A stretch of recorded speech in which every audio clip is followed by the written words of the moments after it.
everybody. This is Charlie, the Pennsylvania grain farmer, coming to you from sunny western Pennsylvania. It is Tuesday, April the 4th, and I guess the importance for me for today is this, nothing happens here. This should be the day that I finish plowing for 2023. I had about 80.5 acres to plow, and I'm down to the, right now I'm currently on the last 4-acre field with probably, you know, an acre or acre and a half of it left. So, you know, I just thought I'd kind of check in, and I didn't want to fill up YouTube with all kinds of, you know, plow videos doing the same thing time after time, but I just thought this would kind of serve as an update so that you know, you could get an idea of where I was.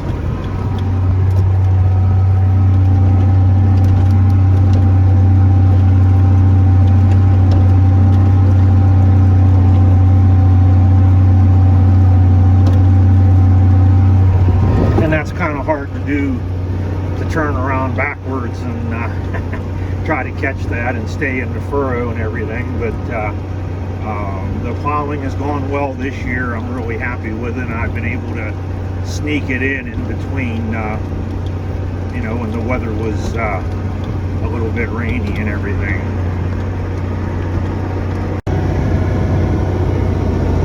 Okay, it's just maybe a half an hour later, and I've finished now the last field of the year.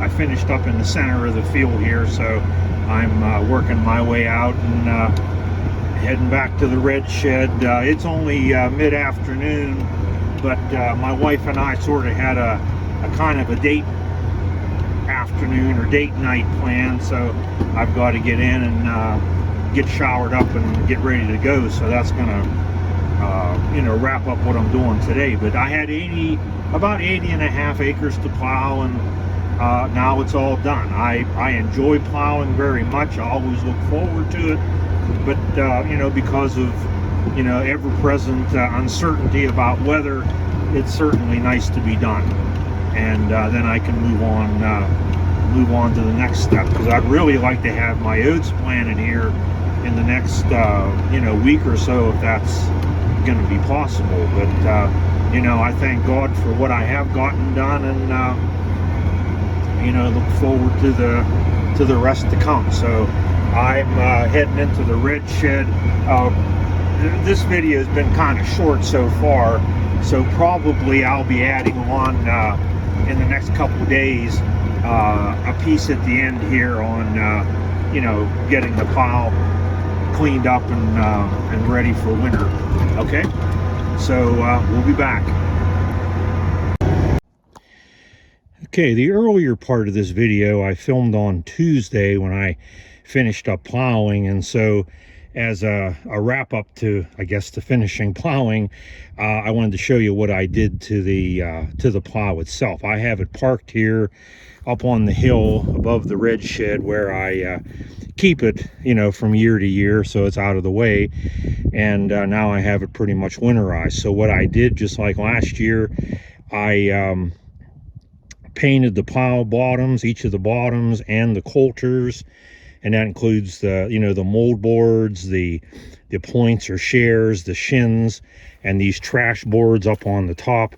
You know, those are all painted on the wear side. The coulters are painted, and so now they won't rust over the winter. I wasn't careful about how I painted them, because I don't really care what they look like. It's just a matter of protecting them, because whenever that outer surface rusts, that not only makes it harder to go in the ground and scour off next year, but, you know, as that rusts, you're just losing that much more metal off the surface of your plow. So I always think it's a good idea to paint them, and I used a Rust-Oleum type of paint on them. Some people will use grease, and I suppose that's better than nothing, and it may work pretty well for them. I wouldn't argue that point. I would just be afraid that out in the weather, that after a while that grease would tend to, you know, to kind of wear off. Whereas I know this paint will look just like this next spring whenever I'm ready to use the plow again. So, and in addition to that, I also greased this plow up. You can see, you know, up here where I had some grease pushing out, and that way by greasing all the fittings, you know, over this year that it's going to sit here now out in the rain, I shouldn't get a lot of grease or a lot of rain down inside all the you know, the pivot points and everything. So this will help to, you know, keep the water out of there. So as far as I'm concerned, this plow is it's done its job for this year again, and it's ready to wait here until I need it next year, God willing. So that's going to be it for this video. I had said earlier it was going to be a shorter one, so just wanted to do something to celebrate wrapping up the plowing, and planting oats is next, and I've already started on getting some ground disc, and I'll have more to video on that. So I hope you enjoyed this video. If you did, I hope you'll hit the like button and consider subscribing. And if you have subscribed, I appreciate that very much. Leave me a comment or ask me a question. I do try to get to and respond to all of them. So for now, this is Charlie, the Pennsylvania grain farmer, saying see you next time.